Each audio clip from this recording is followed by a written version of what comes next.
All right, sports fans, how's everybody out there doing? William Martin coming at you one more time here on YouTube with another edition of the 300 Pounds of Sports Knowledge Podcast. So, Dusty May currently finds himself sitting atop the college basketball world as he has gone from the guy that nobody wanted to hire once upon a time to now being the guy that some schools definitely regret passing on. In just 2 years at Michigan, May has led the Wolverines to their first national championship in men's basketball in 37 years. May took the Michigan job on the heels of taking Florida Atlantic to the Final Four back in 2023 and once more to the NCAA tournament in 2024. May inherited a Michigan team that the year prior to his arrival was just 8-24 and last in the Big Ten. And in May's first year at Michigan, the Wolverines more than tripled their win total, while they this year, clearly last night, we saw them cut down the nets. And in winning it all, we just saw Dusty May in the championship game go toe to toe with one of this generation's best head basketball coaches in Dan Hurley at Connecticut. Hurley was looking to lead Connecticut to their third national title in the last 4 years. And in the process, he was looking to further cement his name alongside some of the best to have ever done it. And with this win by Michigan, not only did May show that he has arrived, he's also shown, and I'm looking forward to this because yes, UConn and Michigan do not play in the same conference, but I'm looking forward to seeing some of these battles between Dan Hurley and Dusty May for the years to come, whether it be preseason tournaments or the NCAA tournaments, because I think both of them are tremendous head coaches. Like the sidebar right here, real quick, even in defeat, I think that Dan Hurley showed a lot because this was not a great Connecticut team in comparison to the teams that won the national championships a couple of years ago.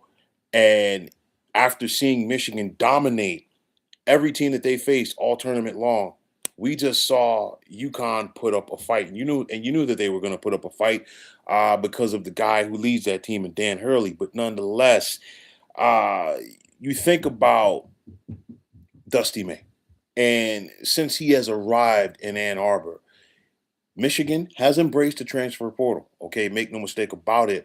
Which prior to his arrival there, they saw plenty of defections from the Maize and Blue. Michigan is not the only big school to attack the transfer portal to find talent. We know that, but I'm sure that they spent a pretty penny on this roster. But at the end of the day, it was clearly worth it. And like I said before, we've seen other schools spend big money on their rosters in the portal. Some of them probably spent more money than Michigan, but those schools didn't have themselves a Dusty May to lead their program because you could spend the money on the roster, you could bring in the talent, but it's got to gel, and you have to have the coach to bring it all together. And guess what? Michigan has that in Dusty May. Now, sticking within the Big Ten, and here's something that people are going to be talking about for a while. Dusty May, the native of Terre Haute, Indiana, the Indiana graduate from 2000. And, he's an Indiana kid at heart. And, if you're Indiana, you got to sit back and wonder, well, how we didn't get this guy back into our fold per se. It's one of those where Indiana's decision to stick with Mike Woodson and not hire Dusty May will haunt them. And I get it. Mike Woodson, an Indiana alum, he played for the Hoosiers under Bob Knight, former NBA player, former NBA head coach. He did have some success at Indiana as far as getting them to the NCAA tournament a couple of times. But you could put this under the category, if you will, of maybe getting off of a guy a year early as opposed to getting off of a guy a year too late. And I think in this category, Indiana got off of Mike Woodson a year late, and it cost them the opportunity to get a guy like Dusty May because now Dusty May is going to haunt Indiana and a lot of other Big Ten schools for at least the next decade or so. But I'm not saying that Michigan is going to go out there and win the national title every year, but you better believe that they're going to consistently be one of the top teams in the Big Ten, and they're also going to be one of the top 20 teams in the nation consistently. Having the resources at your disposal is one thing, but like I said before, you need the right guy at the forefront of things to get ahead of things, and that is what Michigan has in Dusty May. Now, personally, I laughed last week when there were rumors about out there about North Carolina possibly pursuing Dusty May. I didn't see a scenario where Michigan was going to allow themselves to be outbid for his services, and that was just him getting to the Final Four. Okay, now that Michigan has won the national title, we know Dusty May is earning like a little bit short of $5 million. He signed an extension last year. I guarantee you, he's going to get himself another extension. He's going to be one of the top paid coaches in college basketball when it's all said and done.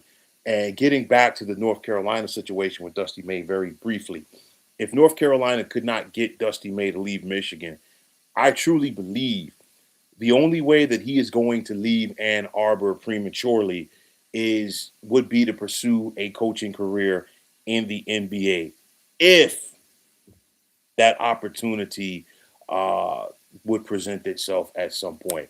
Sometimes you simply strike gold with a hire, and that is what Michigan has done with Dusty May. You think about it again. Go back to what Michigan was just 2 years ago in their last season under former alum Juwan Howard. They were 8-24, 3-17 in the Big Ten. Okay, they were last in the Big Ten. It was to the point that, and I knew that the end was near for Juwan Howard when Michigan had a home game against Purdue. This was a Purdue team that went to the championship game and lost to Connecticut. But nonetheless, you had more Purdue fans at West from in Ann Arbor at Chrysler Arena than there were Michigan fans. It sounded like it was Mackey Arena in West Lafayette. Okay, I knew the end was near. I can't even say it was a half empty arena for the most part during Jawan Howard's last season there. Maybe a 75% empty arena at that point. And what Dusty May has done in a short period of time to turn this thing around. Michigan was a special team this year, all year long. The Wolverines went 37-3. I think the biggest tells for me about Michigan were the way that they dominated teams, both in non-conference and within the Big Ten. They blew out a very good Gonzaga team earlier this season by 40 points. Okay, we saw what they did in the Big Ten. They went 19-1 in the Big Ten. We just saw the Big Ten have 6 teams alone in the Sweet 16, 4 teams in the Elite Eight, and of course, along with Illinois, Michigan got to the Final Four. Through all of that, Michigan went 19-1, and some of those teams, okay, they beat by healthy margins. I think for me, the light, in my opinion, went on and said, hey, this Michigan team could be very special. I was going back to the end of January when they went to East Lansing and they beat Michigan State by 12.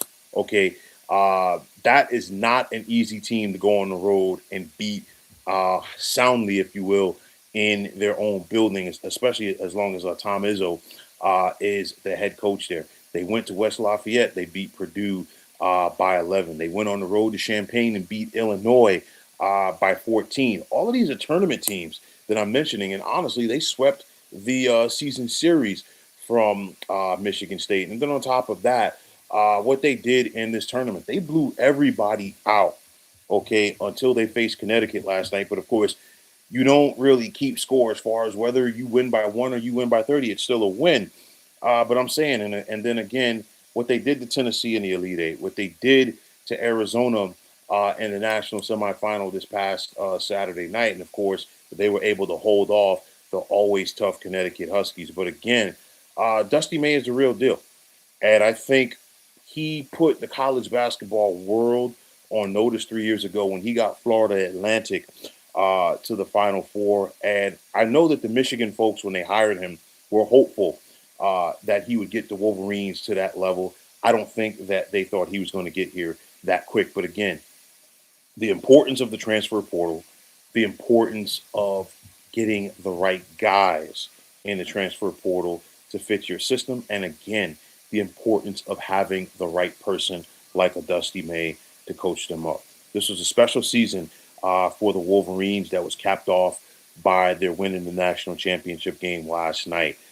Dusty May has arrived, folks, and I guarantee you the Wolverines ain't going away anytime soon. But, folks, that is going to wrap it up.